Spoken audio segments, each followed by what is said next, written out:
How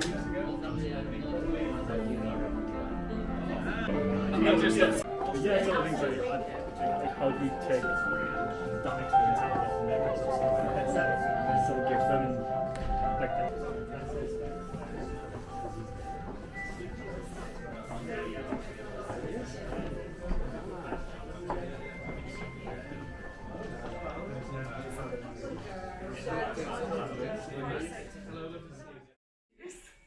Eric Guo. He's the founder of SPARK EPoS. The father of that magnificent tech, to share the story of his journey as an entrepreneur, the challenges, and the vision for the hospitality industry. So, Eric, warm welcome. Please give a round of applause. Daily operation, still using outdated technology, outdated PCs and computer, and some of them based on Windows Vista, which you guys probably forgot about, and they stopped servicing. Still the data in the sales ledger is very obsolete and very isolated in that system, and it doesn't really serving the purpose of helping business to, process and grow. So, hence why we find the opportunity in that space and keep exploring and growing. Okay, you kind of moved forward with, that was part of my later questions, but let's go back to your entrepreneurship journey, and it's not your first startup. So what sparked that idea of yes, I'm going to be a founder, not necessarily of Spark, and when did it start?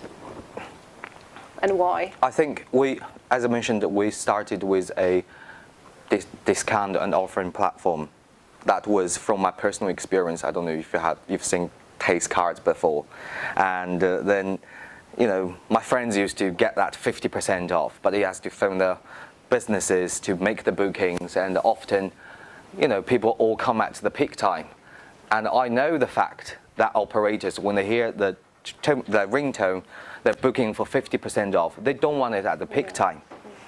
So I'm just thinking, with that traditional method, booking and get that discount code and redeem, or show them to get a discount, there are so many ways to cheat the system.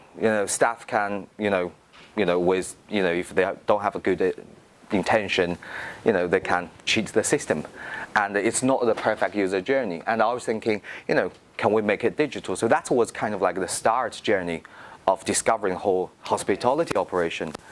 Then moved on to sort of like we understand that as I mentioned, the data, the data processing system, the sales system they're using, is not really smart, and we're seeing the huge trend emerging on the Internet of Things, and there are better Android hardware start introduced, and that's kind of like ease the whole user operation, user journey, reduce their training hours, and just like the first time you got your iPhone, you don't need a manual.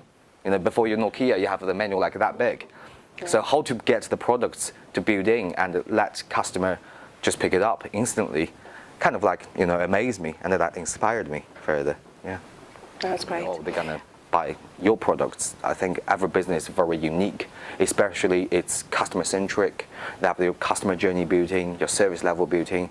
So that gives you a little bit extra time to think about how you want to design your products. And every product goes through the circle like build, measure, learn, build, measure, learn, and that gives us a extra time to deliver. Yeah, actually thinking of that, probably if it wasn't for COVID and you were launching Spark at a different time, or there wasn't a pandemic, that would have been maybe a different journey, or the result might have been different. Quite possibly, but I think even everyone now is familiar with QR codes, but before COVID, some people still are not even aware of QR codes. Oh, we will have one today. So I think all the different coincidence kind of like pave that foundation for you to roll out further. I think that's at least the spirit I have. I keep telling myself for. Great. Well, We will talk a bit about the industry and about what Spark does, but maybe we'll do a bit of a warm-up. Roger, could you?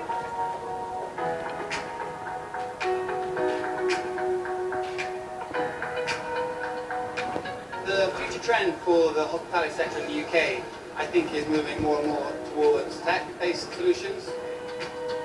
Well, you can meet them For the later on. hospitality sector, I see a lot of automation. I see a lot of touchless, contactless technology.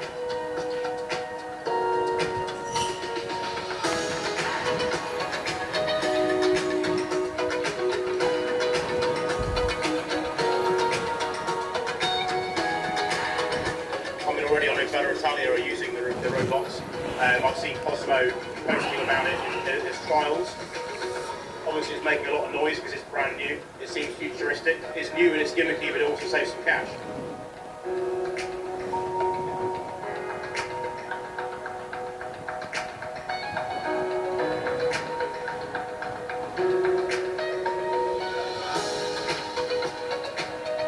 Having something completely different on your high street and making you stand out from one restaurant to the other is obviously a big thing you need to be looking at these days.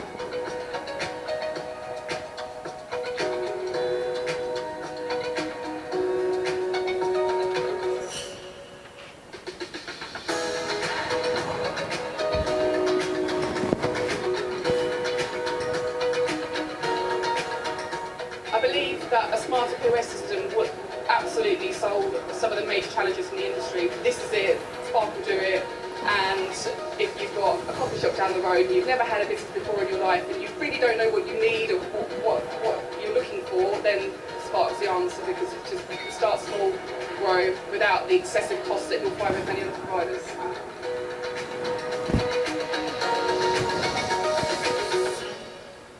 Yeah, Spark will do it. Okay, so Thank you. obviously Spark, well, you've seen the robots, you've seen the technology here on screen, and it's not just the robots, there is so much behind that, there is a whole software.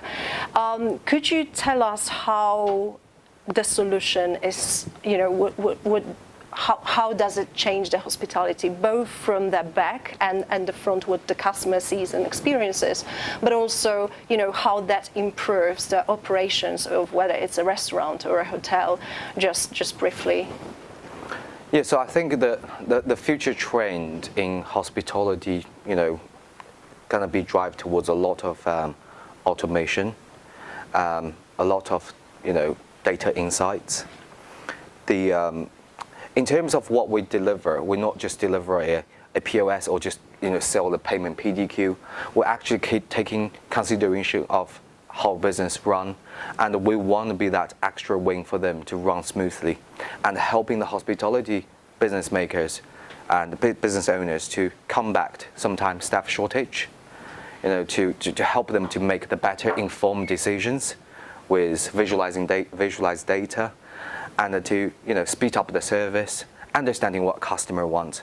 So from the front end, we're pretty much at the forefront of the thing, and you probably experience that. Sometimes you're asking for a bill, and a girl, they're trying her the best, and she's probably looking after 5 tables, 6 tables, and the paying process probably can I ask for the bill, and she goes back, get the bill preview, and put it on your table.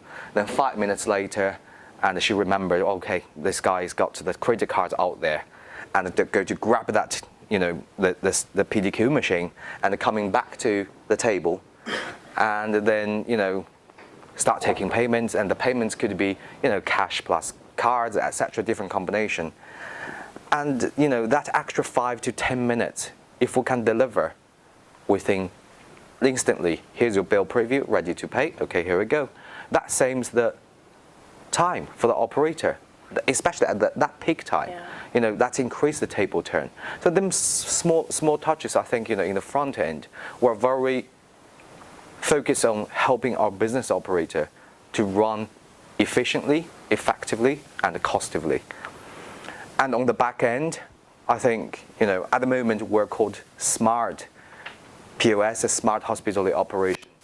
And I think in the future, we want to move towards data intelligence and be able to help them to make a better decision rather than passively grabbing the different, or actively grabbing loads of data, trying to make up the decision for the operations. So I think, at this stage, we're very focused on the business customer experience and the B2C customer experience in the forefront. Yeah. And it's what industry needs, and your current partners that you have so far understand that well, and there are more and more. So could you tell us more about the partnerships that Spark already has in place, and also share any success stories? Sure, we're very lucky, and we've got a very good relationship with all the top manufacturers of the robotics companies. So we delivered the first, if you're interested, go to our website. We delivered one of the world's first robotics ordering experience from lead customer to seats, taking orders, visual upsells, and taking payments, then return, helping to distributing dishes out, where cloudly sending the food order to different prep stations. So the restaurant have that seamless operations, and the customer, especially for some younger generation or slightly older demographics, they're probably somewhere resistant to QR code ordering. So robotic ordering solution comes into play smoothly, and that's very eye-catching. And we got loads of, like 3 key account customers talking to us to take that journey further. And I think also with one of our key partners, Viva Wallet, and we were working very closely, and we did the soft POS, so we deploy the mobile payments to Android devices, and which got all the certification and compliance building with the SDK. That free up, and that's also opening up the possibility where we have a situation where there is older payments required, and that can be, rather than operators control only, that completely open up to customers. And we got hotels customers, resort customers, interesting to find out how can they, after the service hour, how can they give that ability to the customers to making orders, to do that deliveries, but without hassle of going through different sign up, and they just have to use a card and a tap on that device, and it sells, and then use the IoT. Maybe in the future a robotic solution would deliver to the door, maybe. Yeah, so that's one of my questions actually. Where do you see the industry going in 2 to 5 years? What changes? You mentioned AI, you mentioned more focus on data and using data, but could you elaborate on that, like 2 to 5 years, or maybe 10? Yeah, I think from now, this is my personal perspective, and I think 2 years, 3 years time, we will be moving to what we say smart hospitality, rather than obsolete system, isolated data, a lot of different costly or time-consuming training to utilize the system, and fragmented softwares and jumping from different platforms. I think in the immediate next 2 years, the IoT would be the trend, and with IoT that comes with automations. So I think that's the immediate trend. But in the few years' time, I think this probably caused a debate for a lot of people. Like in the case of a ChatGPT, it changed everyone how we work. All minor impact, all greatly impacted. But I think in the near future, what we want would be exploring the data intelligence to make the smart hospitality to be more data-driven, intelligence-driven, rather than someone actively or manager trying to actively diagnose the pain points or trying to come up with a plan to better perform the business. The system itself will be able, obviously respecting its data privacy, etc., introducing the future AI solution in to give the better solution to make the business run better. Yeah, I think that's going to be the future trend. Yeah. And that's where Spark is heading to. yes? Yes, and that's unofficially that's what we are heading to, and we've got a great news yet to announce soon, about moving towards more into the AI space. Yeah. Yeah, great. Everyone is talking a lot about sustainability, in business and impact. So where do you Spark in that space, and in what Spark is providing in terms of maybe businesses that work with Spark or use the technology being more sustainable, being more, having that impact on them?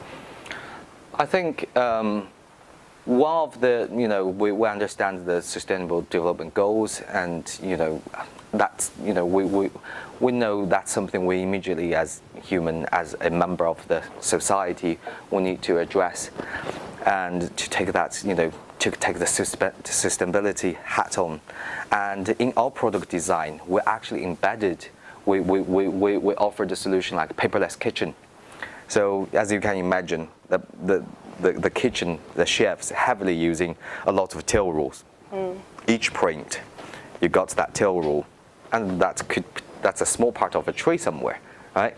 And and then they paying probably 2 boxes of the till rules per month. That's maybe £20 per box and £40 in total. So we come up with this concept of paperless kitchen.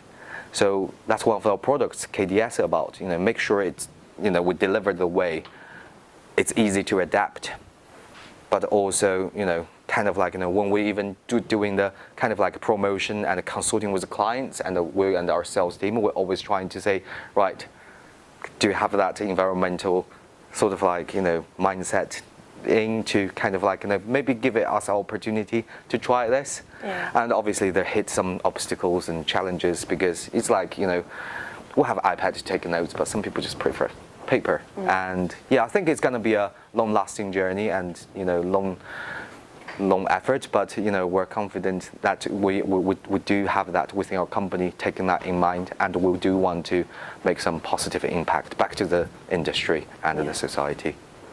Empowering, good. What would you consider success in the long run for Spark? I think in long run for me the success comes from different aspects of when we're operating business. So for me, sometimes when we have our staff doing demo for business, and the fact that on the other end someone's like, oh my god, that's amazing, oh that really helps the user flow. For me, that's a huge success. That's a huge reward back to us as a product designer. But I think for me, I'm not going to calculate the success into monetary value, this kind of thing. But I think if I can make my customer success and operate more sufficiently, and that's probably it's my ultimate reward as well, obviously, and that they will be paying for a service as well. That usually follows. I think if you chase money, then the money doesn't follow. But if you follow something higher than that, then it happens. So what are the plans ahead for Spark for, let's say, a year, 2 years, and where do you see? I mean, what's your vision for the company? Well, the vision is a big word. Big question, yes. Big question. You're a visionary. Well, we introduced you as a visionary for hospitality industry because you're obviously empowering and you want to make that change. But so what's the vision for Spark? Where would you like to take it? A year, 2 years, and then the journey forward, 10 years maybe. I think I wanted to take Spark to where people say it's not just a management tools. People will get extra value out of it. Either it's a smaller business, either it's a growing business. They're utilizing some part of our products to run the business. Ultimately, we want to grow, and our vision is to utilize cloud technology, IoT, and in the future AI technology to help business to, run proficiently and cost effectively. And for us, the ultimate goal is, the vision is to introduce this kind of like hospitality tech revolution, to the professionals out there, and scale up to other countries, and share our success and the impact back to the hospitality business and the industry in general. In your bio, there is also, I think on your LinkedIn, and there's quite lots about that giving back and empowering and limiting both poverty, and you're referring that also here to not giving back to making a bigger wave, let's say. Yeah. Not just building an incredible company. All right. Do we have any questions from the audience? Because you've seen, yes, Steve. I guess this is all self-funded. Have you done a fundraise? We're actually currently raising, so far we are all self-funded, and so we're raising at the moment for a seed round. Yeah. So we're in a very good space, and we are, have a really strong sales pipeline in terms of the business operation. But I think what's coming towards our vision in terms of the future drive and the AI technology it's going to be exciting for our fundraise. Yeah. Yes. So you mentioned international expansion at some point down the line. Have you got any key markets that you'd like to penetrate beyond the UK? What do you see as the natural progression of business international? I think we've seen, the first vision, like the first sort of like round of technology introducing the, data processing in terms of retail technology and the hospitality technology was standardization of the hardware. You have the punch button. Second one, you have the standardization of the computer. Then moving towards to cloud computing. Each time there are huge successful case. For example, EPoS now, and they made the global expansion to America, to Australia, to Canada, and vice versa. There's Lightspeed from Canada, made that expansion. So for us, it would naturally progress to, English-speaking countries, because, for example, America and a lot of British business, once they unlock the American soil, the market size, they just explode. So for us, naturally, we're considering, English-speaking country due to the cultural similarity, language similarity. But we're also lucky enough to have some, like, the Viva wallet from Greece, and they are one of the only unicorn in the Greek island, and they're really we have really much shared vision, and they already operate in Europe. So when the expansion allows, and when we have funding, and we would like to say expansion in Europe and America, and English-speaking countries. Yeah. Thank you. You mentioned the partnerships, and I know for founders, especially at the early stage, very often it's a challenge to get that first partnership, to get the right partners, to get the good one. And like Viva Wallet is obviously something that doesn't just come like that from LinkedIn. If I'm mistaken, tell me. So my question would be like, would you have any advice for the founders in the room if they're looking for partners, how to approach that? Very competitive, and your solution has to go through like a vertical to address the hidden challenges and problems. And there are the partnerships, like the companies may work with your business. When you start uncovering that hidden pain points, and when you know what you are doing, that will enlighten and influence to your potential partners, and they will say what you're doing. With the right vision aligned, then partnership comes naturally, I think. Yeah, well said, yeah. Any more questions? Where do you see your target market? Are you more in corporate, big organisations? Because there's a lot of hospitality, small cafes, you know, single owner businesses that do a lot of hospitality. So, yeah, where do you see your market? I think prior to COVID, and we were aiming to launch our product mainly focused on the SME sector. But as I said, you know, with COVID, it's, you know, we retain the minimal sales and, you know, business or small cafe. And now we do have some big names, some of the biggest in hospitality, working closely with us, project. And they say, you know, they appreciate that vision aligned together, and they say, okay, this different solution actually address the pain point. So we naturally progressed from, you know, SME market and to slightly towards enterprise solution. And I think that's the beauty of SaaS. It can be modular, and it can be, you have an area of focus, but always all enterprise requirements. You always have the project budget, communication, project management to work on and zoom in to be able to have that level of customization. So, you know, to answer that question, I think that's the answer, yeah. So, for myself, I've been working many years for applying AI in healthcare and medical industries. So I can see your system is perfectly designed and tailored for the food industry. But have you considered any other, you know, parallel markets like healthcare and other situations? A very good question. I think I want to do a lot, but we have limited people, we have limited fund.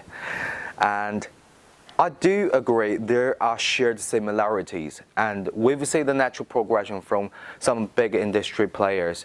Usually our focus is mainly in the hospitality, but we see the similarity in the retail hospitality and to retail itself. I think there's definitely room and for progression to be able to catering some of the, expand our service area to other, like to example, like, you know, supermarket, etc. But I think that would come in the later stage, and, you know, every products have to go to build, measure, learn circle, as I mentioned, and I think it will take a quite a journey. But, you know, you never know, never say never. And you know, some of the leading companies overseas, they have one specific product for hospitality, expanded to pet, like, you know, business, vet businesses, and they have expanded to hair and beauty and salons. Myself as a product manager sometimes, because it's my baby, I hatch my baby, and, you know, I want it to do well. And you're so engaged, and, you know, you want to hear all the criticism, and you want to hear all the good compliments, and also remind yourself to be humble. Okay, we're still moving. So it's that, you know, amazing build and measure learn circle.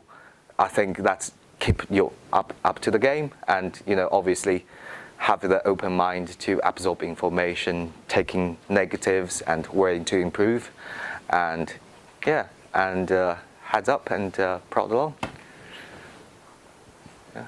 Amazing. Eric, well, I'm sure Spark will get where you want it to get. Thank you. Well,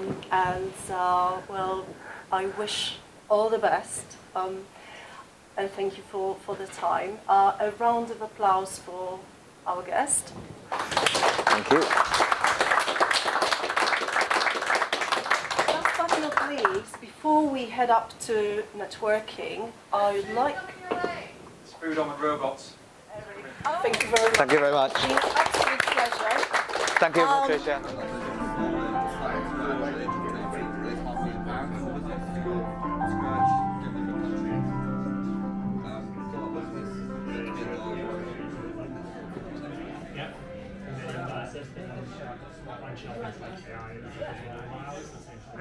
Can you set the USB? Yeah, it's very useful. There you go. Very much. 3 ports on there, so really useful. Yeah, so if it should just pop up on there. If you pop that top bit, that should take you through to the link, and you can fill in their details on that.